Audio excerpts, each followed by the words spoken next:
Yo, baby, it's horse beef. What's going on, everybody? I want to talk about this betting scandal that's been going on, which has been sparked by Dolgarian versus Del Valle. Very, very, very strange betting line movement, as well as, it's obviously we can't say 100% that Dolgarian threw the fight, but considering the fact that people who bet on this fight were refunded, as well as Dolgarian being cut from the UFC, as well as Dolgarian being associated with James Krause, and also happens to be a fighter under the Iridium Sports Agency, which is definitely coming into question as one of the shadier ones, which we'll get into more of that as we go forward in this video.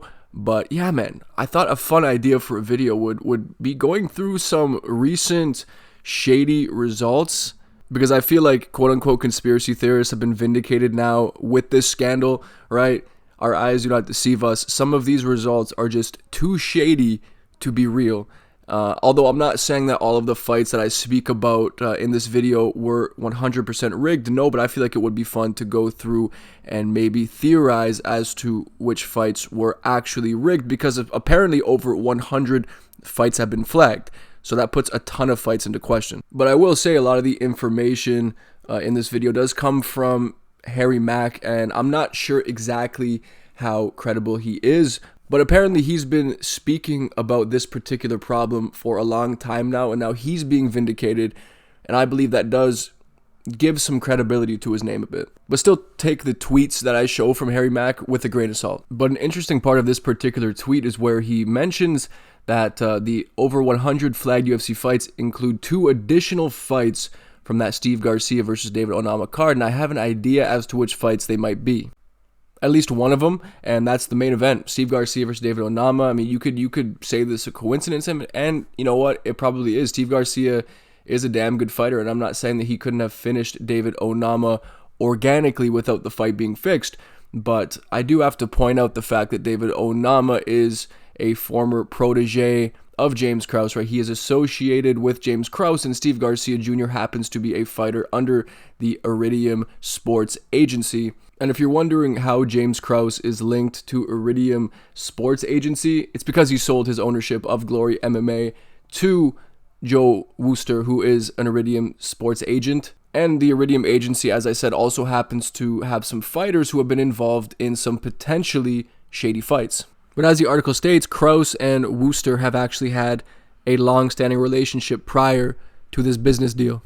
But as far as this fight being rigged, it's really hard to prove, other than the fact that David Onama seemingly did not want to throw a strike. Obviously, that could just be down to the fact that Steve Garcia was better. But yeah, this fight is coming into question, although I'm not too sure about the legitimacy of these claims, right? But considering Steve Garcia's affiliation with Iridium and Onama's affiliation with James Krause, there could be something there, is all I'm saying. Now let's go back to this image here. Now, who do you notice to David Onama's left? That looks like Grant Dawson, right? And now this one could be a stretch, but remember when he fought Bobby Green, who also happens to be an Iridium fighter? Grant Dawson went into that fight as a heavy favorite, and Bobby Green, someone who's not known for their one-shot KO power, puts Grant Dawson down with the first shot landed and TKOs him. Listen, I'm not saying that this fight was rigged or that Bobby Green and Grant Dawson colluded, but Grant Dawson is associated with James Krause. I'm not sure about Bobby Green's associated with James Krause, but he is an Iridium fighter. Grant Dawson's an Iridium fighter. All I'm saying is that there could be something there. At the same time, when watching the fight back, it looks like a legit shot. But then again, we know that Bobby Green doesn't have that type of one-shot power. All I'm saying is question everything. And that's just a general rule to live by. But another potentially big player in this whole scandal is Jason Herzog, right? Allegedly, his fights are being looked into. But when I think about a Jason Herzog fight, right away, what comes to mind is Henry Cejudo and Song Yadong, the way that was officiated. Very, very shady. As well as Steven Nguyen versus Muhammad Yahya, which may honestly be one of the worst cases of refereeing I've ever seen. Like, it looked like he was trying to get Yahya killed in there. It looks like he was willing to see Yahya get killed in there. But we'll fucking get into that after we talk about Henry Cejudo versus Song Yadong, because that was a disgrace of officiating. So to refresh your memory, Song Yadong and Henry Cejudo were having a relatively competitive fight, but it did look like Song Yadong was edging it for the most part. And like, keep in mind also, yeah, Song Yadong's fingers were outstretched for the entire fight. He brutally eye pokes Henry Cejudo. He's essentially saying what all of these fighters like Aljamain Sterling and everyone criticizing Tom Aspinall for saying, I can't see. It's exactly what Cejudo was doing. He was literally saying, I can't see, over and over again, gave no indication that he wanted to or he was even able to continue the fight. Yet Jason Herzog wanted the fight to continue, so he allows that rest of the round to play out. Song Yadong's walking him down, throwing big shots. He allows the round to conclude. I need to go to the scorecard, so I got to start this round. I need to go to the scorecards, right? Very interesting choice of words. I need to go to the scorecards. Why do you need to? Understand? I'll start this round. We'll go to the scorecards. Okay? Get stuff out. Go. Cejudo, I think start the round and then stop it so you can go to the scorecard. I didn't see. I can't continue. Okay? Yeah, that makes sense. Okay. This is a tease for all the fans in attendance that don't know what's going on. Time. I don't think he has to start the fourth round. He doesn't have to start the fourth round. Finished. It's in the books. Get in here. So that he can start the next round and then call the fight is very, very strange, because in that moment, if Henry Cejudo can't continue, that fight right then and there should be a no contest because he was fouled. But Jason Herzog elected to allow the fight to go to the scorecards instead. That's a very, very strange call, because Henry Cejudo, as I said, was showing all of the wrong things, all of the wrong body language. He was outright saying, I can't see, which is supposed to be a death sentence, as I said, according to fighters, but not according to Jason Herzog. He was hearing that from Henry Cejudo, decided, in fact, he can continue. It was a complete fucking joke, and it was very clear that Herzog was just trying to do his best to keep the fight from being a no contest, which it should have been, and he went as far as to ignore the repeated, I can't see, man, I can't fucking see, man. You know Henry Cejudo, the way he speaks. He was rattling that shit off, and Jason Herzog didn't give a shit. So clearly there's a conflict of interest there. In my opinion, at least, it's very clear, because Jason Herzog's main goal in there is to protect the fighters, and he's done the opposite there with Henry Cejudo, and he's done an even more awful job, as I said earlier, with Muhammad Yahya. So let's get into that one, because that might be the most clear example. And this picture pretty much sums it up. Stephen Nguyen knocked down Muhammad Yahya 6 times in this fight, multiple of which would have been enough in most cases for the fight to be stopped. I won't even show what was potentially the final knockdown, where he pretty much just crumbles. This exact image is where that knockdown is from, by the way. You look at the swelling on his eye. Fucking Jason Herzog didn't even stop this fight due to the knockdowns or due to the damage. He stopped it in the fucking corner. It took him that much. It took that much for Jason Herzog to step in and finally think about the health and safety of Muhammad Yahya when he was getting his head pinged around the fucking octagon, taking potentially life-altering damage, while Jason Herzog, yeah, man, he's just unaware of how much damage Yahya is taking, even though every single punch is causing his fucking knees to buckle underneath of him and crash down to the canvas. This is one of the most egregious examples, and I think this alone should cause Jason Herzog to lose his fucking job, because, as I said earlier, it seemed to me like he was willing to watch Muhammad Yahya die in the ring. For what reason? I'm not sure. Money on the line? Potentially.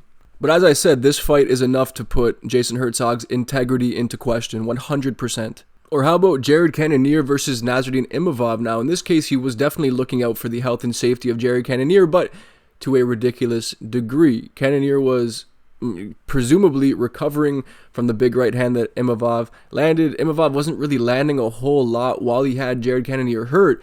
Jared looked, as I said, to be on the up and up, starting to recover from the shot. And then Jason Herzog steps in. It's one of the worst modern day stoppages. It really, really is. Obviously, we've seen bad stoppages before. I don't assume that every bad stoppage is down to some kind of collusion or fight rigging, but I feel like this is an example to at least mention. But how about this? We have UFC fighters or former UFC fighters outright admitting to the fact that they were offered money to throw fights. Get Vince Morales here. All this throwing the fight stuff is crazy. I've been approached about doing it, and it's not something I could live with, even though I ended up losing the damn fights anyways. That's pretty hilarious. Somebody replies to him and says, how much were you offered? And he says, pennies, considering how big of a deal it is. $70K. So I think about prelim fighters making 12 and 12, right? A $70K offer would be quite enticing? Is it enough to like throw away your career and your integrity? For me, absolutely not, right? But you don't know what type of situation a lot of these prelim fighters are in, man. A lot of them are struggling in life, so 70K in the moment could be seen as enough money to change your life. So like there's no doubt in my mind that so many prelim fighters have accepted a deal like this. Then get Demopoulos, man. Vanessa Demopoulos. Yeah, people have approached me to throw fights also. My integrity could never. We've spent our lives learning skills and honoring the sport. Can't believe people compromise their morals like this. And groovy Lando Venatus is fair.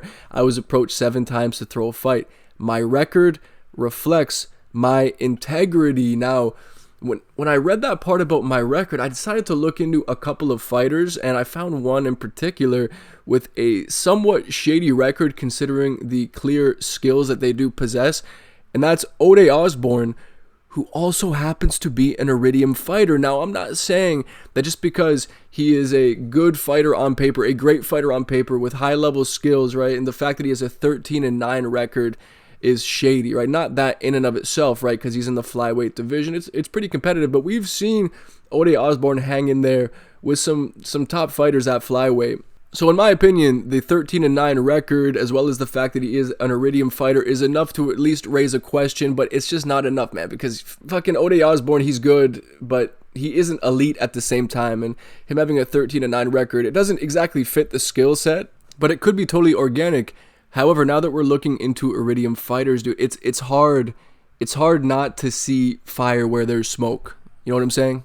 And I must also say, like, while I was editing this, I caught wind of these posts from Lando Venato where he did retract his statement. So maybe he was being a bit of a jokester when he made that statement, or he received a call from a certain bald individual calling him a goof, right? I'm not sure whether he was being real or not, but just in the interest of giving you guys all available information, I have to throw this one in there. Lando Venato could have been joking there. But back on Ode Osborne, I was taking a look at his record and his past opponents, and I found Tyson Nam, who also happens to be an Iridium fighter, and then I went back and I looked at the odds, and we have another case, right? Just like the Bobby Green versus Grant Dawson, right? 2 Iridium fighters going up against each other with the heavy underdog getting the first round KO. Something very similar happened between Tyson Nam and Ode Osborne. As you can see, Ode Osborne opens up as a minus 220 favorite, ends up closing in the 350 to 460 range. Tyson Nam, right, similar movement, closes as high as plus 370, ends up getting the first round KO. And it's not that suspicious in and of itself. Like, I will say the right hand that lands, it does look like it lands clean. Ode Osborne, when he goes down, it was convincing. Like, it looked like a real finish. I will not deny that, and this is me not outright accusing these people of cheating, but it's just the fact that they're both under the Iridium Sports Agency. That has to put this fight into question, because even the way that Ode Osborne set himself up for the shot, he throws a flying knee completely out of range, fully commits to it, and as he lands, Tyson Nam lands a right hand over the top, puts him out. So, as I said, the shot lands clean. It looks real. I'm not outright accusing anybody, but questions must be asked, I believe, as it pertains to Iridium fighters, especially when they're going up against one another. And I'm sure there are many, many more examples like this, and I will do more research in the coming days because I am quite interested in this.